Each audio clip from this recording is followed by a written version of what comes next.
ये आकाशवाणी लखनऊ है। इलाकाई खबरें दीबा हाशमी से।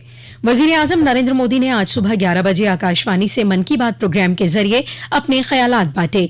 वजीर आजम ने 8 मार्च को होने वाले बैनुल-अक़वामी यौम ख़वातीन का जिक्र करते हुए कहा कि यह खास दिन मुल्क की तरक्की के सफर में नारी शक्ति के ताउन को नमन करने का मौका होता है। अपने खिताब में जनाब मोदी ने नमो ड्रोन दीदी का जिक्र करते हुए कहा कि हर कोई उनके मुताल्लिक बात कर रहा है। वजीर आजम ने मन की बात प्रोग्राम के जरिए उत्तर प्रदेश के सीतापुर से नमो ड्रोन दीदी सुनीता से बात भी की। अच्छा सुनीता जी, ये ड्रोन दीदी बनने का आपका सफर कैसे शुरू हुआ?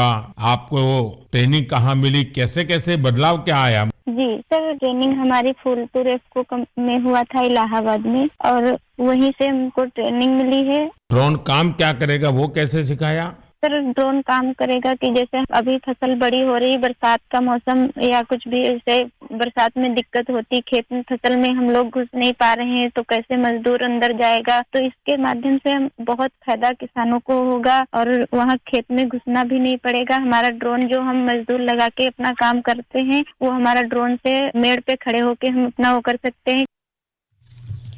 उन्होंने कहा कि हमारी बहनें बेटियां आबी तहफ्फुज के लिए चौतरफा कोशिशें कर रही हैं। आज मुल्क में जल जीवन मिशन के तहत इतना काम हो रहा है तो इसके पीछे पानी कमेटियों की बहुत बड़ी किरदार है। खवातीन ने अपनी क़यादत की सलाहियत का बेहतरीन मज़ाहिरा कुदरती खेती, आबी तहफ्फुज और सफाई के शोबे में भी किया है।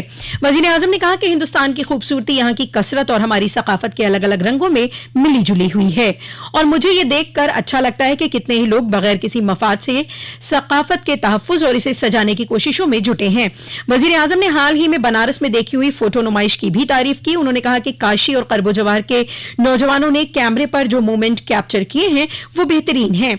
वजीर आजम ने कंटेंट क्रिएट कर रहे नौजवानों की आवाज को मौसर करार देते हुए उनके टैलेंट को एजाज देने के लिए मुल्क में शुरू हुए नेशनल क्रिएटर्स अवार्ड का भी जिक्र किया। वजीर आजम ने इलेक्शन कमीशन की एक मुहिम मेरा पहला वोट देश के लिए शुरू करने पर खुशी का इजहार किया। वजीर आजम ने कहा, इसके जरिए विशेष रूप से फर्स्ट टाइम वोटर्स से अधिक संख्या में मतदान करने का आग्रह किया गया है। भारत को जोश और ऊर्जा से भरी अपनी युवा शक्ति पर गर्व है। हमारे युवा साथी चुनावी प्रक्रिया में जितनी अधिक भागीदारी करेंगे, इसके नतीजे देश के लिए उतने ही लाभकारी होंगे। मैं भी फर्स्ट टाइम वोटर्स से आग्रह करूंगा कि वह रिकॉर्ड संख्या में वोट करें। वजीर आजम ने कहा, मन की बात का जिक्र करते हुए कि मुल्क की इज्तिमाई ताकत की बात होती है, मुल्क की हुसूलियाबी की बात होती है। वजीर आजम नरेंद्र मोदी आज और कल मुख्तलिफ अजला के कई प्रोजेक्टों का वर्चुअली इफ्तिताह और संगे बुनियाद रखेंगे।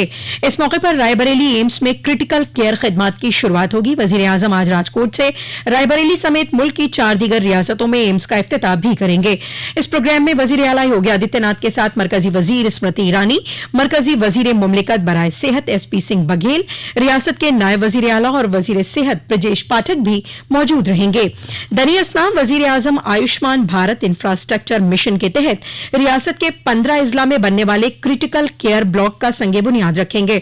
इसमें गौतम बुद्ध नगर के government institute of medical sciences greater Noida में बनने वाले 100 बेड वाला क्रिटिकल केयर ब्लॉक भी शामिल है। दरियास्ना वजीर आजम कल पीलीभीत रेलवे जंक्शन में मुसाफिर खिदमात की वुसअत से जुड़े प्रोजेक्ट का संगे बुनियाद रखेंगे। अमृत भारत स्टेशन स्कीम के तहत 16 करोड़ 7 लाख की लागत से पीलीभीत रेलवे स्टेशन की तज़ीमकारी होगी। उत्तर प्रदेश के वजीर आला योगी आदित्यनाथ के जरिए आज Uttar Pradesh public service commission, subordinate services selection commission और इलेक्ट्रिसिटी सर्विस कमीशन के जरिए गैर जानिबदाराना और शफाफ भर्ती अमल के तहत मुंतखब 1782 उम्मीदवारों को तकर्रुरी लेटर तकसीम किए गए। इस मौके पर बोलते हुए वजीर आला ने कहा कि डबल इंजन की हुकूमत में नौजवानों को रोजगार के नए मौके फराहम हो रहे हैं। नौजवानों को साफ शफाफ तरीके से उनका हक मिल सके, हुकूमत इसके लिए पूरे इरादे के साथ काम कर रही है, क्योंकि जो वजीर आजम का विजन है वही हमारी हुकूमत का मिशन है, और इसी का नतीजा है कि गुज़िश्ता 7 सालों के अंदर 6 लाख से ज्यादा नौजवानों को सरकारी महकमों में नौकरियां दी गई हैं और ये अमल मुसलसल जारी है। वजीर आला ने नौमुंतखब अफराद को इस मौके पर मुबारकबाद भी पेश की। वजीर आला योगी आदित्यनाथ के अहकाम पर रियासत में 17 और 18 फरवरी को ही पुलिस भर्ती इम्तिहान को मनसूख कर दिया गया है। आइंदा 6 महीने के अंदर इम्तिहान मुनक़िद किया जाएगा। ये मुतल्लिका महकमा दाखिला ने कल अहकाम जारी कर दिए हैं। इस इम्तिहान में शामिल होने वाले उम्मीदवारों को उत्तर प्रदेश नक्लो हमल कॉरपोरेशन मुफ्त नक्लो हमल की खिदमत मुहैया कराएगा। इसी के साथ आकाशवाणी लखनऊ से इलाकाई खबरों का ये बुलेटिन खत्म हुआ।